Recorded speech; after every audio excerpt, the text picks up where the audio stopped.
ನಮಸ್ತೆ ಸ್ನೇಹಿತರೆ, ನಮ್ಮ ಚಾನಲ್ಗೆ ಸುಸ್ವಾಗತ. ಮೊದಲನೇದಾಗಿ ಒಂದು ಗಾದೆಯಿಂದ ಶುರು ಮಾಡೋಣ.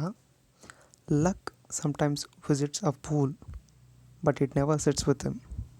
ಅಲ್ಲಿ ಕೊಟ್ಟಿರೋ ಜರ್ಮನ್ ಗಾದೆ ಅಂತ ಇದೆ. ತುಂಬ ಕಡೆ ಚಾಲ್ತಿಯಲ್ಲಿರುವಂಥ ಮಾತು, ಅದೃಷ್ಟ ಅನ್ನುವಂಥದ್ದು ಮೂರ್ಖನ ಬಳಿ ಒಮ್ಮೆ ಬಂದ್ರೂ ಕೊನೆ ತನಕ ಅವನ ಹತ್ರ ಇರಲ್ಲ ಸ್ನೇಹಿತರೆ. ಅರ್ಥ, ನಿಮ್ಮ ಶ್ರಮನೇ ನಿಮ್ಮ ನಂಬಿಕೆ, ನಿಮ್ಮ ಧೈರ್ಯ. ನಿಮ್ಮ ಶ್ರಮ ಎಷ್ಟರ ಮಟ್ಟಿಗಿರುತ್ತೆ ಅಲ್ಲಿ ನಿಮಗೆ ಅಷ್ಟು ಫಲ ಸಿಗುತ್ತೆ. ಅದೃಷ್ಟ ಅನ್ನುವಂಥದ್ದು ಒಮ್ಮೆ ಬರ್ಬೋದು, ಬಟ್ ನಿಮ್ಮ ಶ್ರಮ ಅನ್ನುವಂಥದ್ದು ನಿಮ್ಮ ಕೊನೆ ತನಕ ಕೈ ಹಿಡಿತೆ ಸ್ನೇಹಿತರೆ. ಮತ್ತೊಂದು ಮಾಹಿತಿ, ನಿಮಗೆ ಈ ಚಾನಲ್ನಿಂದ ಪ್ರಯೋಜನ ಇಲ್ಲ ಅನ್ನಿಸ್ದಾಗ ದಯವಿಟ್ಟು ಅನ್ಸಬ್ಸ್ಕ್ರೈಬ್ ಮಾಡಿ. ನಿಮಗೆ ಚಾನಲ್ನಿಂದ ಇದರಿಂದ ಪ್ರಯೋಜನ ಇದೆ ಅಂತ ಅನ್ನಿಸ್ದಾಗ ದಯವಿಟ್ಟು ಸಬ್ಸ್ಕ್ರೈಬ್ ಮಾಡಿ ಸ್ನೇಹಿತರೆ. ಇದು 3ನೇ ಮಾಡೆಲ್ ಪೇಪರ್ ನಮ್ಮ ಚಾನಲ್ ವತಿಯಿಂದ KSRP ಪ್ರಿಪ್ರೇಷನ್ ಆಗ್ತಿರೋರಿಗೆ, ಮತ್ತು KSRP ಒಂದೇ ಅಂತಲ್ಲ, ಬೇರೆ ಬೇರೆ ಎಕ್ಸಾಮ್ಗೆ ಯಾರ್ಯಾರು ಪ್ರಿಪೇರ್ ಆಗ್ತಾ ಇರ್ತಾರೋ ಅವ್ರಿಗೆಲ್ಲ ಹೆಲ್ಪ್ ಆಗುತ್ತೆ ಇದು ಸ್ನೇಹಿತರೆ. SDA, FDA, KPSC are some of the other exams ಎಲ್ಲದಕ್ಕೂ ತುಂಬ ಉಪಯುಕ್ತ ಆಗುವಂಥದ್ದು. ಬನ್ನಿ ನೋಡೋಣ. How much time does earth takes rotate on its axis? ಭೂಮಿ ತನ್ನ ಕಕ್ಷದ ಸುತ್ತ ಸುತ್ತಲಿಕ್ಕೆ ಎಷ್ಟು ಸಮಯ ತಗೊಳುತ್ತೆ ಅಂತ. ಇದು ಒಂದು ಪ್ರಶ್ನೆ ನಾನು ಕಾಂಪಿಟೇಟಿವ್ ಎಕ್ಸಾಮಲ್ಲಿ ಅರ್ಥ ಮಾಡ್ಕೊಂಡಿರೋ ಮಟ್ಟಿಗೆ ಯಾವ ರೀತಿ ಓದಬೇಕು ಅಂತಂದರೆ ಹೇಳ್ತೀನಿ. ಈಗ ಒಬ್ಬರು ಹೇಳ್ತಾರೆ 24 ಗಂಟೆ ಅಂತ ಹೇಳ್ಬೋದು, ಮತ್ತೊಬ್ಬ ಹೇಳ್ತಾನೆ 23 ಗಂಟೆ ಸಮ್ ಅವರ್ಸ್ ಅಂತ ಹೇಳ್ಬೋದು, ಇನ್ನೂ ಅಕ್ಯುರೇಸಿ ಬರ್ತಾನೆ 23 ಗಂಟೆ 56 ನಿಮಿಷ ಅಂತ ಹೇಳ್ತಾನೆ, ಮತ್ತೊಬ್ಬ 23 ಗಂಟೆ 56 ನಿಮಿಷ 4 ಸೆಕೆಂಡ್ ಅಂತ ಹೇಳ್ತಾನೆ. ಇನ್ನೂ ಅಕ್ಯುರೇಟಾಗಿ ಹೇಳಬೇಕು ಅಂತಂದರೆ ಮತ್ತೊಬ್ಬ ಹೇಳುವಂಥದ್ದು 23 hours 56 minutes 4.091 seconds. ಹೀಗೆ ನಿಮ್ಮ ಅಕ್ಯುರೇಸಿ ಲೆವೆಲ್, ನೀವು ಆ ವಿಚಾರವನ್ನು ಎಷ್ಟು ತಿಳ್ಕೊತೀರಿ ಅಷ್ಟು ನಿಮಗೆ ಒಳ್ಳೆಯದು ಸ್ನೇಹಿತರೆ. ನೋಡಿ, ಒಂದೇ ಪ್ರಶ್ನೆ ಬರುವಂಥ ಉತ್ತರಗಳು, ಒಬ್ಬ 24 ಗಂಟೆ 23 ಗಂಟೆ 56 ನಿಮಿಷ, ಮತ್ತೊಬ್ಬ 4.091 seconds. ಸೊ ಎಷ್ಟು ಡೆಪ್ತಾಗಿ ತಿಳ್ಕೊತೀರಾ, ಎಷ್ಟು ವಿಚಾರವನ್ನು ಆಳವಾಗಿ ತಿಳ್ಕೊತೀರಾ, ನಿಮಗೆ ಉಪಯೋಗ ಆಗಿರುವಂಥದ್ದು ಸ್ನೇಹಿತರೆ. ಮತ್ತೊಂದು ಪ್ರಶ್ನೆ ಇದೇ ರೀತಿ ಅಂತಂದರೆ, ಒಂದು ವರ್ಷದಲ್ಲಿ ಎಷ್ಟು ದಿನಗಳಿರುತ್ತೆ? 365 ದಿನ ಅಂತ ಒಬ್ರು ಹೇಳ್ಬೋದು, 365 ಕಾಲು ದಿನ ಅಂತ ಇನ್ನೊಬ್ರು ಹೇಳ್ಬೋದು, 365 5 hours ಅಂತ ಇನ್ನೊಬ್ಬ ಹೇಳ್ತಾನೆ, 5 hours ಸಮಥಿಂಗ್, 365 5 hours 48 minutes ಅಂತ ಇನ್ನೊಬ್ಬ ಹೇಳ್ತಾನೆ, 365 ದಿನ 5 hours 48 minutes 45 seconds. This is how you should read to grasp the knowledge. ನಿಮಗೆ ಎಷ್ಟು ಮಟ್ಟಿಗೆ ಬೇಕು ಅಂತಂದರೆ, ಎಕ್ಸಾಮಲ್ಲಿ ಕೇಳುವಂಥ ಕ್ವೆಶನ್ಸ್ಗೆ ನೀವು ಎಲ್ಲ ರೀತಿ ಪ್ರಿಪೇರ್ ಆಗಿರಬೇಕು. ಲೀಸ್ಟ್ಗೆಲ್ಲ ಪ್ರಿಪೇರ್ ಆಗಿರೋದು ಯಾವಾಗಲೂ ಮ್ಯಾಕ್ಸಿಮಮ್ ಅಟ್ ಮೋಸ್ಟ್ ದ ಟಫೆಸ್ಟ್ಗೆ ನೀವು ಪ್ರಿಪೇರ್ ಆಗಬೇಕು ಸ್ನೇಹಿತರೆ. ಅದಕ್ಕೆ ಈ ಕ್ವೆಶ್ಚನ್ ನಾನು ಮೊದಲೇ ತೊಗೊಂಡಿದ್ದೀನಿ. ಕಾಂಪಿಟೇಟಿವ್ ಎಕ್ಸಾಮ್ಗೆ ಯಾವ ರೀತಿ ಓದಬೇಕು ಅಂತಂದರೆ ಇದೇ ರೀತಿ ಓದಬೇಕು. ಎಲ್ಲರೂ ಓದ್ತಾರೆ, ಬಟ್ ಅವ್ರಿಗೂ ನಿಮಗೂ ವ್ಯತ್ಯಾಸ ಏನು ಅಂತಂದರೆ, ಈ ರೀತಿ ಓದೋರು ಬೇಗ ಕೆಲಸ ತಗೋತಾರೆ. ನೆಕ್ಸ್ಟ್ ಕ್ವೆಶ್ಚನ್,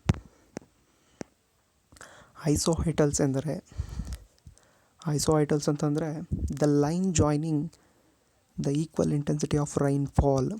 ಒಂದು ರೇಖೆ ಸಮಾನಾಂತರವಾಗಿ ಬಿಡುವಂಥ ಮಳೆಯನ್ನು ಯಾವುದು ಜಾಯಿನ್ ಮಾಡುತ್ತೆ ಅದನ್ನು ಐಸೋಹೈಟಲ್ಸ್ ಅಂತ ಕರಿತೀವಿ ಸ್ನೇಹಿತರೆ. ಇದೇ ರೀತಿ ತುಂಬ ಬೇರೆ ಬೇರೆ ಹೇಳಬೇಕು ಅಂದರೆ ಐಸೋಬಾರ್ಸ್ ಅಂತಂದರೆ ಸಮಾನಾಂತರವಾದಂಥ ಒತ್ತಡವನ್ನು ಸೇರಿಸುವಂಥ ಕಾಲ್ಪನಿಕ ರೇಖೆ. ಐಸೋಥರ್ಮ್ ಸಮಾನಾಂತರವಾದಂಥ ಉಷ್ಣತೆ ಟೆಂಪ್ರೇಚರ್ನ ಸೇರಿಸುವಂಥ ರೇಖೆ. ಈ ರೀತಿ ತುಂಬ ಇದ್ದಾವೆ ಸ್ನೇಹಿತರೆ. ಮುಂದೆ ಬರ್ತಾ ಎಲ್ಲವನ್ನು ಎಕ್ಸ್ಪ್ಲೈನ್ ಮಾಡ್ತೀನಿ. ನಮ್ಮ ಕಾನ್ಸೆಪ್ಟ್ ಇರೋದು ಒಂದು ಪ್ರಶ್ನೆಗೆ ತುಂಬ ಉತ್ತರಗಳನ್ನ ತಿಳಿಯುವಂಥದ್ದು, ಮತ್ತು ಅದನ್ನು ಮಾಡ್ತಾಯಿದ್ದೀವಿ ಸ್ನೇಹಿತರೆ. Article number 279A related to ಅಂದರೆ 279A ವಿಧಿ ಯಾವುದಕ್ಕೆ ಸಂಬಂಧಪಟ್ಟಿದೆ ಕೇಳಿರೋಂಥ ಪ್ರಶ್ನೆನೇ. GST ಕೌನ್ಸಿಲ್ನ ಫಾರ್ಮ್ ಮಾಡಲಿಕ್ಕೆ ಅಥವಾ GSTನ ಲೆವಿ ಮಾಡಲಿಕ್ಕೆ, ನಮ್ಮಲ್ಲಿ GST ತೆರಿಗೆಯನ್ನು ಹಾಕಲಿಕ್ಕೆ, ಇಟ್ಸ್ ಇಂಡೈರೆಕ್ಟ್ ಟ್ಯಾಕ್ಸ್, ಅದನ್ನು ನಾವು ನಮ್ಮ ಮೇಲೆ ಹಾಕಲಿಕ್ಕೆ 279A ಅಂತ ನಮ್ಮ ಸಂವಿಧಾನದಲ್ಲಿ ಪ್ರಾವಿಷನ್ ಇದೆ ಸ್ನೇಹಿತರೆ. ಬೇರೆ ರೀತಿ ನಮ್ಮ ಸಂವಿಧಾನಿಕ ಸಂಸ್ಥೆಗಳ ಬಗ್ಗೆ ಹೇಳಬೇಕು ಅಂತಂದರೆ ಆರ್ಟಿಕಲ್ ನಂಬರ್ 148 CAG ಬಗ್ಗೆ ಮಾಹಿತಿ ಕೊಡುತ್ತೆ. CAG ಸೆಟಪ್ ಮಾಡೋದ್ರ ಬಗ್ಗೆ. ಆರ್ಟಿಕಲ್ ನಂಬರ್ 124 ಸುಪ್ರೀಂ ಕೋರ್ಟ್ನ ಸೆಟಪ್ ಮಾಡೋದ್ರ ಬಗ್ಗೆ ಮಾಹಿತಿ ಕೊಡುತ್ತೆ. ಆರ್ಟಿಕಲ್ ನಂಬರ್ 112 ಬಡ್ಜೆಟಿಂಗ್ ಬಗ್ಗೆ ಕೊಡುತ್ತೆ. ಆರ್ಟಿಕಲ್ ನಂಬರ್ 202 ಸ್ಟೇಟ್ ಬಜೆಟ್ ಬಗ್ಗೆ ಕೊಡುತ್ತೆ. ಆರ್ಟಿಕಲ್ ನಂಬರ್ 112 ಸೆಂಟ್ರಲಲ್ಲಿ ಬಜೆಟ್ ಮಾಡಲಿಕ್ಕೆ ಇರುವಂಥ ಪ್ರಾವಿಷನ್. ಹಾಗೆ article number 280 finance commission. Article number 324 election commission. Article number 315 state ಮತ್ತು ಸೆಂಟ್ರಲ್ ಪಬ್ಲಿಕ್ ಸರ್ವಿಸ್ ಕಮಿಷನ್ ಸ್ನೇಹಿತರೆ ಈ ರೀತಿ ತುಂಬ ಇದ್ದಾವೆ ಸ್ನೇಹಿತರೆ. Asia who is vice chairman of Asia development bank ನೀವು ಈಗ ಆಗಿರುವಂಥದ್ದು. ಇವರು ನಮ್ಮಲ್ಲಿ ಎಲೆಕ್ಷನ್ ಕಮಿಷನರ್ ಆಗಿ ವರ್ಕ್ ಮಾಡ್ತಿರ್ತಾರೆ ಸ್ನೇಹಿತರೆ. ಅವ್ರ ಹೆಸರು ಅಶೋಕ್ ಲಾವಾಸ ಅಂತ. ಕೇಳಿರುವಂಥ ಪ್ರಶ್ನೆನೇ. ಇವರು ಉಳಿದಿದ್ದರೆ ನಮ್ಮಲ್ಲಿ ನೆಕ್ಸ್ಟ್ ಚೀಫ್ ಎಲೆಕ್ಷನ್ ಕಮಿಷನರ್ ಇವರೇ ಆಗ್ತಿದ್ದು. ಬಟ್ ಅವರು ರಿಸೈನ್ ಮಾಡಿ ಏಷ್ಯಾ ಡೆವಲಪ್ಮೆಂಟ್ ಬ್ಯಾಂಕ್ನ ವೈಸ್ ಚೇರ್ಮನ್ ಆಗಿ ಸೇರಿಕೊಂಡಿದ್ದಾರೆ. ಮತ್ತು ಇವರು ತೆರವಾದಂಥ ಸ್ಥಾನಕ್ಕೆ ರಾಜೀವ್ ಕುಮಾರ್ ಅನ್ನುವಂಥ ಒಬ್ಬ IAS ಕೆಡರ್ ಆಫೀಸರ್ನ ಜಾಯಿನ್ ಮಾಡಿದ್ದಾರೆ. ಇವರು ಬದಲಾಗಿ ಜಾಯ್ನ್ ಆದಂಥವ್ರು ಯಾರು ಅಂತಂದರೆ ರಾಜೀವ್ ಕುಮಾರ್, ಅದರ ಇನ್ಫಾರ್ಮೇಷನ್ ಎಲೆಕ್ಷನ್ ಕಮಿಷನರ್ ಸ್ನೇಹಿತರೆ. ಕಳಿಂಗ ಯುದ್ಧ ನಡೆದ ವರ್ಷ. When did the Kalinga war was ಫಾಟ್. ಇದು ಮೌರ್ಯ ಸಾಮ್ರಾಜ್ಯಕ್ಕೆ ಸಂಬಂಧಿಸಿದಂಥ ಪ್ರಶ್ನೆ. ಅದು ಅಶೋಕನ ಕಾಲದಲ್ಲಿ ನಡೆದಂಥದ್ದು. ಅಶೋಕ ಈ ಯುದ್ಧದಿಂದ ಮನಃಪರಿವರ್ತನೆ ಒಂದು ಬುದ್ಧ ಧರ್ಮಕ್ಕೆ ಪರಿವರ್ತನೆ ಆಗ್ತಾನೆ. ನಡೆದಂಥ ವರ್ಷ ಯಾವಾಗ ಅಂತಂದರೆ 261-62 ಸಾಮಾನ್ಯ ಶಕಪೂರ್ವ, ಬಿಫೋರ್ ಕಾಮನ್ ಎರಾ ಸ್ನೇಹಿತರೆ. ತುಂಬ ಅಕ್ಯುರೇಟಾಗಿ ಹೇಳಬೇಕು ಅಂದರೆ 261 261. ಅದು ಯಾವಾಗ ಅಂತಂದರೆ ಅವನು ಸಿಂಹಾಸನವೇರಿದ 8 ವರ್ಷಗಳ ನಂತರ 269 ಏರ್ತಾನೆ. ಅದಾದ 8 ವರ್ಷದ ನಂತರ 261 ಫಾಟ್ ಆಗುತ್ತೆ. ಕಳಿಂಗದ ರಾಜನ ನಡುವೆ ನಡೆದಂಥ ಈ ಯುದ್ಧದಲ್ಲಿ ಅಶೋಕ ಮನಃಪರಿವರ್ತನೆ ಮನನೊಂದು ಬೌದ್ಧ ಧರ್ಮಕ್ಕೆ ಪರಿವರ್ತನೆ ಹೊಂತಾನೆ, ಯುದ್ಧ ಮಾಡಲ್ಲ ಅಂತ ಮಾಡ್ತಾನೆ ಸ್ನೇಹಿತರೆ. Next question. ಕರ್ನಾಟಕದ ಮೊದಲ ಮಹಿಳಾ ಆಯುಕ್ತರು ಯಾರು? ಚುನಾವಣಾ ಆಯುಕ್ತರು. ಕ್ಷಮಿಸಿ ಸ್ನೇಹಿತರೆ, ಟೈಪಿಂಗ್ ತಪ್ಪಾಗಿದೆ.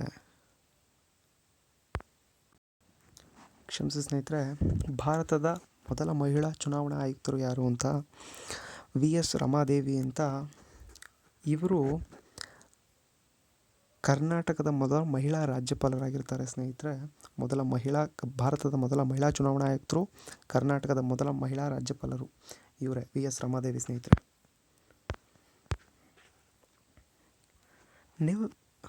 ನೀವು lieutenant governor general of Jammu Kashmir ಯಾರು ಅಂತ ಕೇಳಿರೋದು. ಹೊಸದಾಗಿ ಜಮ್ಮು ಕಾಶ್ಮೀರ್ಗೆ ಆಗಿರುವಂಥ ಲೆಫ್ಟಿನೆಂಟ್ ಗವರ್ನರ್. ಇವರ ಹೆಸರು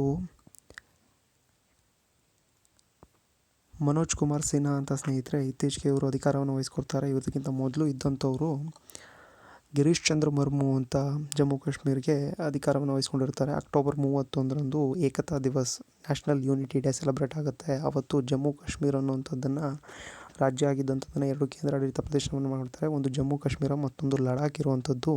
ಜಮ್ಮು ಕಾಶ್ಮೀರಲ್ಲಿ ಗಿರೀಶ್ ಚಂದ್ರ ಮುರ್ಮು ಅಂತ ಮಾಡ್ತಾರೆ. ಮತ್ತು ಲಡಾಖಲ್ಲಿ RK ಮಾಥುರ್ ಅಂತ ಮಾಡ್ತಾರೆ. ರಾಧಾಕೃಷ್ಣ ಮಾಥುರ್ ಈಗಲೂ ಕೂಡ ಅವರೇ ಇರೋದು ಅಧಿಕಾರದಲ್ಲಿ. ಅದಾದ ನಂತರ ಇವರನ್ನು ಗಿರೀಶ್ ಚಂದ್ರ ಮುರ್ಮು ಅವ್ರನ್ನ ಕಂಟ್ರೋಲರ್ ಆ್ಯಂಡ್ ಆಡಿಟರ್ ಜನರಲ್ ಆಗಿ ಮತ್ತೊಂದು ಹುದ್ದೆಗೆ ಅವ್ರನ್ನ ನೇಮಕ ಮಾಡಲಾಗುತ್ತೆ. ಆವಾಗ ಅವರು ರಾಜೀನಾಮೆಯನ್ನು ಕೊಡ್ತಾರೆ. ಮತ್ತು ಇವರ ತೆರವಾದಂಥ ಸ್ಥಾನಕ್ಕೆ ಮನೋಜ್ ಕುಮಾರ್ ಸಿನ್ಹಾ ಅನ್ನೋಂಥವ್ರನ್ನ ಅಪಾಯಿಂಟ್ ಮಾಡಲಾಗುತ್ತೆ ಸ್ನೇಹಿತರೆ. ಜಮ್ಮು ಕಾಶ್ಮೀರ ಬಗ್ಗೆ ಹೇಳಬೇಕು ಅಂತಂದರೆ, ಜಮ್ಮು ಕಾಶ್ಮೀರ ಕ್ಯಾಪಿಟಲ್ ಬಗ್ಗೆ ಕೇಳಿದ್ರು ಈಗ ಪ್ರೆಸೆಂಟ್ ಯೂನಿಯನ್ ಟೆರಿಟರಿ ಆಗಿರುವಂಥದ್ದು. ಜಮ್ಮು ಕಾಶ್ಮೀರ ಯಾವಾಗ ಯೂನಿಯನ್ ಟೆರಿಟರಿ ಆಯಿತು ಅಂತಂದರೆ 2019 ಅಕ್ಟೋಬರ್ 31 ಆಗಿದ್ದಂಥ ಸ್ನೇಹಿತರೆ. ಅಲ್ಲಿಂದ ಮುಂದೆ ಅದು ಯೂನಿಯನ್ ಟೆರಿಟರಿಯಾಗಿ ಉಳ್ಕೊಳ್ಳುತ್ತೆ. ಈಗ ಆಲ್ರೆಡಿ 1 ವರ್ಷ ತುಂಬ ಹೋಗಿದೆ ಅದಕ್ಕಾಗೆ. ಜಮ್ಮು ಕಾಶ್ಮೀರ ಕ್ಯಾಪಿಟಲ್ ಯಾವುದು ಅಂತಂದರೆ ಜಮ್ಮು. ಚಳಿಗಾಲದಲ್ಲಿ ಬೇಸಿಗೆಯಲ್ಲಿ ಶ್ರೀನಗರನ್ನು ಕ್ಯಾಪಿಟಲ್ ಆಗಿ ಚೂಸ್ ಮಾಡ್ಕೋತಾರೆ. ಲಡಾಖ್ ಇರುವಂಥ ಕ್ಯಾಪಿಟಲ್ ಯಾವುದು ಅಂತಂದರೆ ಲೇಹ್ ಅನ್ನುವಂಥದ್ದು. ಲಡಾಖಲ್ಲಿ ಲೇಹ್ ಅನ್ನುವಂಥದ್ದು ಒಂದು ಡಿಸ್ಟ್ರಿಕ್ಟ್ ಕೂಡ ಹೌದು. ಅದು ಇಂಡಿಯಾಸ್ ಸೆಕೆಂಡ್ ಲಾರ್ಜೆಸ್ಟ್ ಡಿಸ್ಟ್ರಿಕ್ಟ್ ಸ್ನೇಹಿತರೆ ಬೈ ಏರಿಯಾ ವೈಸ್. ಅದು ವಿಸ್ತೀರ್ಣದಲ್ಲಿ ತಗೋತೀನಿ ಅಂತಂದರೆ ಲಡಾಖಲ್ಲಿರುವಂಥ ಲೇಹ್ ಭಾರತದಲ್ಲಿ 2ನೇ ಅತಿ ದೊಡ್ಡ ಜಿಲ್ಲೆ ಸ್ನೇಹಿತರೆ ಅದು. Mercury planet has how many moons ಸ್ನೇಹಿತರೆ. ಬುಧ ಗ್ರಹಕ್ಕೆ ಎಷ್ಟು ಉಪಗ್ರಹಗಳಿದೆ ಅಂತ ಕೇಳಿರುವಂಥ ಪ್ರಶ್ನೆ. ಹೇಳಬೇಕು ಅಂತಂದರೆ ಆ್ಯಕ್ಚುಲಿ ಆಪ್ಷನ್ಸ್ ಏನಾದರೂ ಕೊಟ್ಟರೆ 0 ಕೂಡ ಇರುತ್ತೆ. ಎಚ್ಚರಿಕೆಯಿಂದ ನೋಡಿ. ಬುಧ ಮತ್ತು ಶುಕ್ರ ಗ್ರಹಕ್ಕೆ ಉಪಗ್ರಹಗಳಿಲ್ಲ ಸ್ನೇಹಿತರೆ. ಅವೆರಡೇ ನಮ್ಮ ಸೋಲಾರ್ ಸಿಸ್ಟಮಲ್ಲಿ, ಸೌರ ವ್ಯೂಹದಲ್ಲಿ 8 ಗ್ರಹಗಳಿದೆ. 8 ಗ್ರಹಗಳಲ್ಲಿ ಬುಧ ಮತ್ತು ಶುಕ್ರ ಇವೆರಡಕ್ಕೂ ಯಾವುದೇ ಗ್ರಹಗಳಿಲ್ಲ, 0 ಇರುವಂಥದ್ದು. ಬುಧ ಗ್ರಹ ಸೂರ್ಯನಿಗೆ ತುಂಬ ಹತ್ತಿರದಲ್ಲಿ ಇರುವಂಥದ್ದು. ಶುಕ್ರ ಗ್ರಹವನ್ನು ತುಂಬ ಹೊಳೆಯುವ ಗ್ರಹ ಅಂತ ಕರಿತೀವಿ. ಇದನ್ನು ಮಾರ್ನಿಂಗ್ ಈವ್ನಿಂಗ್ ಸ್ಟಾರ್ ಅಂತ ಕೂಡ ಕರಿತೀವಿ. ಭೂಮಿಯಿಂದ ಬೆಳ್ಳಂಬೆಳಗ್ಗೆ ಅಥವಾ ಸಂಜೆ ನಸುಗತ್ತಲಾಗ್ತಿರೋ ಹಾಗೆ ನಮಗೆ ಬರಿಗಣ್ಣಿಗೆ ಕಾಣಿಸುವಂಥ ಗ್ರಹ, ಇದನ್ನು ತುಂಬ ಹೊಳೆಯುವ ಗ್ರಹ ಅಂತ ಕರಿತೀವಿ. ಮಾರ್ನಿಂಗ್ ಸ್ಟಾರ್, ಈವ್ನಿಂಗ್ ಸ್ಟಾರ್ ಅಂತೆಲ್ಲ ಹೇಳ್ತೀವಿ ಸ್ನೇಹಿತರೆ ಅದನ್ನು. ಹರಪ್ಪ ಕಾಲದ ಪ್ರಮುಖ ಬಂದರು ಯಾವುದು? Which is the important port city in Harappa? Lothal ಸ್ನೇಹಿತರೆ, ಗುಜರಾತ್ನಲ್ಲಿ ಇರುವಂಥದ್ದು. ತುಂಬ ಏನ್ಷಿಯಂಟ್, ತುಂಬ ಹಳೆಯದಾದಂಥ ಒಂದು ಬಂದರು. ಹರಪ್ಪ ನಾಗರಿಕತೆಯ ಕಾಲದಲ್ಲಿ ಇದನ್ನು ತಮ್ಮ ಸಾಗಾಣಿಕೆಗಾಗಿ ಡೆವಲಪ್ ಮಾಡಿರ್ತಾರೆ ಸ್ನೇಹಿತರೆ ಇದನ್ನು. ಮತ್ತೊಂದು ಪ್ರಶ್ನೆ ಗುಜರಾತ್ ಬಗ್ಗೆ ಬರ್ತೀನಿ ಅಂತಂದರೆ, ಭಾರತದಲ್ಲಿ ಅತಿ ಹೆಚ್ಚು ಕೋಸ್ಟ್ ಲೈನ್ ಹೊಂದಿರುವಂಥ ರಾಜ್ಯ ಯಾವುದು ಅಂತ ಕೇಳಿದ್ರೆ ಕೋಸ್ಟಲ್ ಲೈನ್, ಸಾಗರಿಕಾ ತೀರ. ಗುಜರಾತ್ ಸ್ನೇಹಿತರೆ, ಅದು ಮೊದಲನೇ ಸ್ಥಾನದಲ್ಲಿರುವಂಥದ್ದು. ಎರಡನೇ ಸ್ಥಾನದಲ್ಲಿರುವಂಥದ್ದು ಆಂಧ್ರ ಪ್ರದೇಶ್. ಗುಜರಾತಲ್ಲಿ ಆಗಲೇ ಹೇಳಿದಾಗೆ ಸ್ಟ್ಯಾಚ್ಯೂ ಆಫ್ ಯೂನಿಟಿ ಇದೆ, ಸರ್ದಾರ್ ವಲ್ಲಭಾಯ್ ಪಟೇಲ್ ಅವರ ಎತ್ತರದ ಮೂರ್ತಿ, ಏಕತಾ ಮೂರ್ತಿ ಅಂತ ಕರಿತೀವಿ ಅದನ್ನು. ಅದು ನರ್ಮದಾ ನದಿ ದಂಡೆ ಮೇಲಿರುವಂಥದ್ದು. 182 ಮೀಟರ್ಸ್ ಎತ್ತರ ಇದೆ ಸ್ನೇಹಿತರೆ. ವಿಶ್ವದಲ್ಲಿ ಅತಿ ದೊಡ್ಡ ಮೂರ್ತಿ ಇದು ಇರುವಂಥದ್ದು. 182 ಮೀಟರ್, ನಮ್ಮದೇ ಭಾರತದ್ದು, ತುಂಬ ದೊಡ್ಡದು ಸ್ನೇಹಿತರೆ ಇದು. Kalinga award given by which international organisation? Kalinga ಪ್ರಶಸ್ತಿ ಯಾವ ಅಂತಾರಾಷ್ಟ್ರೀಯ ಸಂಸ್ಥೆಯಿಂದ ಕೊಡಲ್ಪಡುತ್ತೆ ಅಂತ ಸ್ನೇಹಿತರೆ? ಯುನೆಸ್ಕೋಯಿಂದ ಕೊಡುವಂಥದ್ದು ಇದು. ಯುನೆಸ್ಕೋ, ಮೊದಲನೇದಾಗಿ ಯುನೆಸ್ಕೋ ಅಂದರೆ ಫುಲ್ ಫಾರ್ಮ್ ತಿಳ್ಕೊಬೇಕು ಅಂದರೆ United Nation Education Scientific Cultural Organisation. ಅವರು ಕಳಿಂಗ ಅವಾರ್ಡ್ನ ಕೊಡ್ತಾರೆ ಸ್ನೇಹಿತರೆ. ಭಾರತದ ಅತಿ ದೊಡ್ಡ ರಾಷ್ಟ್ರೀಯ ಉದ್ಯಾನವನ ಯಾವುದು? Which national park is biggest national park in India? ಹೇಮಿ ಸ್ನೇಹಿತರೆ. ಈಗ ಇರುವಂಥದ್ದು ಮೊದಲನೆಯದಾದರೆ ನೀವು ಯಾವುದರಲ್ಲಿ ಎಲ್ಲಿ ಅಂತ ಕೇಳಿದ್ರೆ ನಿಮ್ಗೆ ಇನ್ನೂ ಡೌಟ್ ಆಗುತ್ತೆ. ಮೊದಲಾದರೆ ಜಮ್ಮು ಕಾಶ್ಮೀರ ಅಂತ ಹೇಳ್ಬೋದಿತ್ತು. ಈಗ ಜಮ್ಮು ಕಾಶ್ಮೀರ ಮತ್ತು ಲಡಾಖ್ ಎರಡೂ ಈ ಕೇಂದ್ರಾಡಳಿತ ಪ್ರದೇಶ ಆಗಿರೋದ್ರಿಂದಾಗಿ ಜಮ್ಮು ಕಾಶ್ಮೀರ ಮೊದಲು ಹೇಳಬೇಕಿತ್ತು. ಈಗ ಅದಿರುವಂಥದ್ದು ಲಡಾಖ್ನಲ್ಲಿ, ಅಂದರೆ ಅತಿ ಹೆಚ್ಚು ಭಾಗ ಲಡಾಖ್ನಲ್ಲಿ ಸಿಕ್ಬಿಡುತ್ತೆ. ನಾವು ಹೇಮೀಸ್ ಉದ್ಯಾನವನ, ರಾಷ್ಟ್ರೀಯ ಉದ್ಯಾನವನ ಎಲ್ಲಿದೆ ಅಂತ ಕೇಳಿದ್ರೆ ಲಡಾಖ್ ಅಂತಲೇ ಹೇಳ್ಬೇಕು ಸ್ನೇಹಿತರೆ. ಇದು ಅತಿ ದೊಡ್ಡದು. ಮತ್ತು ಅತಿ ಚಿಕ್ಕ ರಾಷ್ಟ್ರೀಯ ಉದ್ಯಾನವನ ಎಲ್ಲಿದೆ ಅಂತಂದರೆ ಅಂಡಮಾನ್ ಮತ್ತು ನಿಕೋಬಾರಲ್ಲಿರುವಂಥದ್ದು. ಅದರ ಹೆಸರು ಸೌತ್ ಬಟನ್ಸ್ ಅಂತ. ಮತ್ತೊಂದಷ್ಟು ಪ್ರಮುಖ ಉದ್ಯಾನವನಗಳು, ಅದ್ರ ಬಗ್ಗೆ ರಾಷ್ಟ್ರೀಯ ಉದ್ಯಾನವನಗಳ ಬಗ್ಗೆ ಹೇಳಬೇಕು ಅಂದರೆ ಅಸ್ಸಾಂನಲ್ಲಿ ಕಾಜಿರಂಗ ಇರುವಂಥದ್ದು. ಕಾಜಿರಂಗ ಉದ್ಯಾನವನ ಏಕಕೊಂಬಿನ ಗೆಂಡಮೃಗಗಳಿಗೆ ತುಂಬ ಫೇಮಸ್ ಇರುವಂಥದ್ದು. ಗುಜರಾತ್ನಲ್ಲಿ ಗಿರ್ ಇದೆ, ಗಿರ್ ರಾಷ್ಟ್ರೀಯ ಉದ್ಯಾನವನ. ಏಷ್ಯಾದ ಸಿಂಹಗಳಿಗೆ ಇದು ತುಂಬ ಫೇಮಸ್ ಸ್ನೇಹಿತರೆ. ಹೀಗೆ ಮುಂದೆ ಬರುವಂಥ ಪ್ರಶ್ನೆಗಳಲ್ಲಿ ಆದಷ್ಟು ಕವರ್ ಮಾಡಿಕೊಡ್ತಾ ಹೋಗ್ತೇನೆ, ನೋಡೋಣ ಸ್ನೇಹಿತರೆ.